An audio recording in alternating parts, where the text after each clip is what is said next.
영화 헤어질 결심에서 설애가 입은 원피스 색깔이 논란이 됐던 장면 기억하시나요? 혜주는 녹색, 혜준의 아내는 파랑색으로 기억했습니다. 또 다른 장면에서는 목격자가 사진을 보여주며 파란 원피스라고 말하죠. 증거가 있으니 파란색으로 인정해야 할 것 같기도 한데요. 그런데 정말 파란색이었을까요?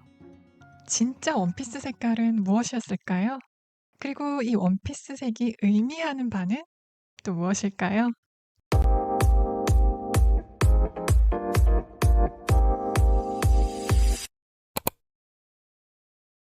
먼저 설애가 문제의 원피스를 입고 등장한 첫 장면부터 보겠습니다.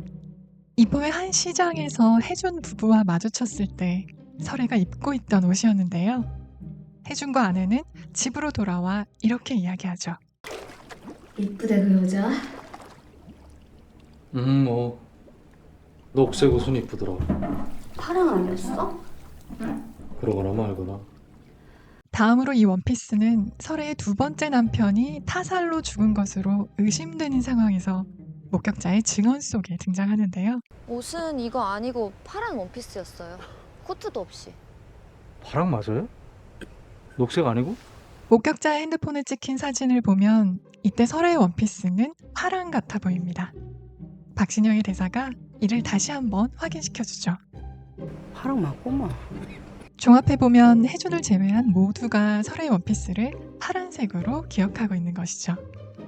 하지만 첫 장면을 다시 보면 설애의 원피스 소매 부분이 클로즈업되는 컷이 있는데요. 자세히 보면 청록색입니다. 녹색도 파랑도 아닌 청록색이죠. 설애의 원피스 색을 정확히 보여주기 위해 의도적으로 이 클로즈업이 들어갔다고 생각하는데요.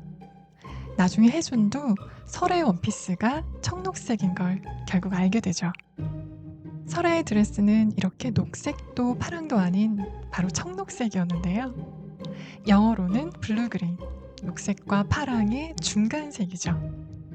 즉, 빛에 따라 조건에 따라 녹색으로 혹은 파랑색으로 보일 수 있는 색이었던 것이죠. 우리가 사물을 볼 때 색을 인지할 수 있는 이유는 우리 눈에 있는 원추세포 때문인데요.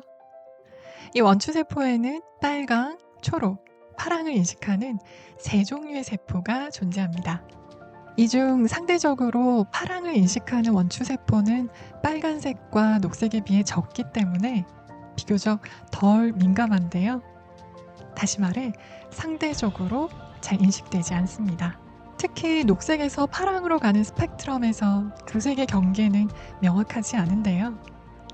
이렇게 원추세포의 민감도가 겹치는 부분에서 녹색과 파랑 두 색의 경계를 뚜렷하게 인식하기는 어렵습니다. 과거 인터넷을 뜨겁게 달군 드레스 논쟁 기억하시나요? 실제 드레스는 파랑과 검정에 더 가까웠죠? 하지만 흰색과 금색으로 인식한 분들도 많았는데요. 이를 원추세포의 관점으로 보자면 드레스의 파란색을 제대로 본 사람들은 그렇지 않은 사람들보다 파란색을 인식하는 원추세포가 더 많고 민감하다고 보는 의견도 있습니다. 한국어의 경우 색채 표현이 발달했다고 이야기를 많이 하죠. 하지만 녹색과 파랑의 경우는 다소 혼란스럽게 쓰이기도 합니다. 한국어의 푸르다라는 단어는 녹색, 청록색, 파란색 모두를 의미할 수 있습니다. 세분화되어 있지 않죠. 하지만 이는 한국어뿐 아니라 다른 많은 언어에서도 공통적으로 발견되는 현상인데요. 여기에는 문화적이고 언어적인 요인들도 있지만 녹색에서 파랑으로 넘어가는 스펙트럼은 끊기지 않고 자연스럽게 이어지기 때문에 많은 언어가 이 두 색을 명확히 구분하지 않았습니다. 그만큼 녹색과 파란색은 오랫동안 우리 눈이 뚜렷이 구분할 만큼 다르게 보이지 않았던 것이죠. 즉, 영화는 처음부터 관객에게 혼란을 주기 위해 설애의 드레스색을 세심하게 고른 것인데요. 안 그래도 구별이 어려운 녹색과 파랑의 중간에 위치한 청록색을 선택함으로써 영화는 어떤 특정한 의미를 전달하려 했다고 할 수 있습니다. 이 영화의 의상을 맡은 정혜곽 디자이너에 따르면 실제로는 청록색, 파랑색, 녹색 총 3벌의 원피스를 제작해 번갈아 입혔다고 합니다. 따라서 관객들은 같은 디자인의 청록색 원피스를 입은 설에, 파랑색을 입은 설에, 그리고 녹색을 입은 설에 모두를 본 것이죠. 그렇다면 이렇게 영화에서 설의 원피스 색의 혼동을 의도한 이유가 있을 텐데요. 그 이유는 무엇이었을까요? 이는 설애를 바라보는 사람들의 각기 다른 시각을 반영한 것이라 할 수 있겠습니다. 설애를 사랑한 혜준의 시각과 다른 사람들의 시각은 녹색과 파랑으로 엇갈렸었는데요. 혜준이 다른 사람들과는 다른 관점으로 설애를 보고 있다는 것을 상징적으로 보여주는 것이죠. 그렇다고 혜준이 아닌 다른 사람들의 눈이 객관적인 것도 아니었죠. 설애의 원피스는 녹색도 파랑도 아닌 청록색이었으니까요. 이처럼 설애는 쉽게 파악되는 인물이 아니었습니다. 안개처럼 모호하죠. 설애는 순수하면서도 동시에 파괴적인 인물이었습니다. 혜준을 붕괴 이전으로 되돌리기 위해 비극적 선택을 한 절절한 순애보적 인물이기도 하고 동시에 살인을 저지른 무서운 인물이기도 하죠. 살인자인 동시에 그녀 스스로 말하듯 불쌍한 여자였는데요. 관객과 혜준 모두에게 자신을 명확히 드러내지 않았습니다. 따라서 보는 사람에 따라 혹은 보고 싶은 대로 설애는 극명하게 다르게 보였고 이를 시각적 상징으로 반영한 것이 바로 설애의 원피스였던 것이죠. 또한 이 영화는 단순한 멜로가 아니라 박찬욱 감독의 이전 작품들처럼 스릴러적인 요소를 내포하고 있기 때문에 범인이 누구인지 추리하는 과정에서 관객이 길을 잃게 만드는 장르적 장치로서 원피스가 활용된 측면도 있다고 볼 수 있겠습니다.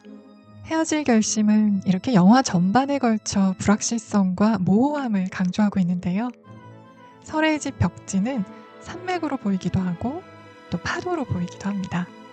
혜준과 설애의 관계 역시 진실과 거짓, 사랑과 범죄의 구분을 모호하게 만드는 것이었죠.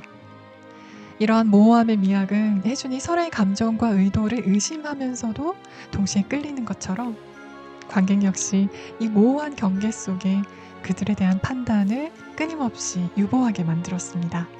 이를 통해 영화는 설애가 사라짐으로써 역설적으로 혜준에게 자신을 미결 사건으로 남긴 것과 같이 관객에게 이 영화에 대한 탐구를 멈추지 않게 하고 있습니다.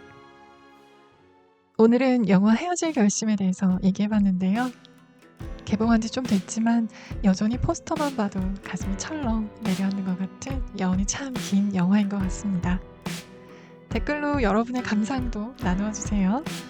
지금까지 이혜정이었습니다. 안녕.